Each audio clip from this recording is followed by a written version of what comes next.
Hi అందరికీ, కమ్మనైన గోంగూర రోటి పచ్చడి ప్రిపేర్ చేసుకుందామా. దీనికోసం గోంగూరని 2 కట్టల దాకా తీసేసుకొని శుభ్రంగా కడిగేసుకొని ఒక వడకట్టుకొని పక్కకు తీసేసుకోవాలి. తర్వాత వేరొక బాండీలో 2 టేబుల్ స్పూన్ల నూనె, అలాగే 20 ఎండుమిరపకాయలు వేసేసుకొని బాగా ఫ్రై చేసుకోండి. దీంట్లో 1 టేబుల్ స్పూన్ ధనియాలు, 1/2 టేబుల్ స్పూన్ జీలకర్ర, 10 వెల్లుల్లి రెబ్బలు, కల్లుప్పుని తగినంత వేసేసుకొని బాగా మిక్స్ చేసేసుకొని దీన్ని వేరొక ప్లేట్లోకి ట్రాన్స్ఫర్ చేసుకోండి. ఇదే బాండీలో 1 టేబుల్ స్పూన్ నూనె, అలాగే ఇందాక మనం కడిగి పెట్టుకున్న గోంగూరని వేసేసుకొని మూత పెట్టి మగ్గించేసుకుందాం. ఇవి పూర్తిగా మగ్గిపోయాక స్టవ్ ఆఫ్ చేసేసుకొని పక్కకు తీసేసుకోవాలి.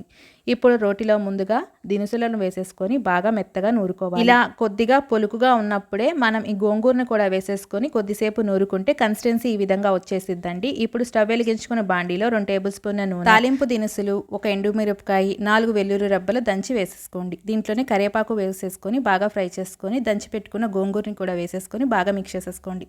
వేడి వేడి అన్నంలో నెయ్యి వేసుకొని గోంగూర పచ్చడితో తినేసేయండి.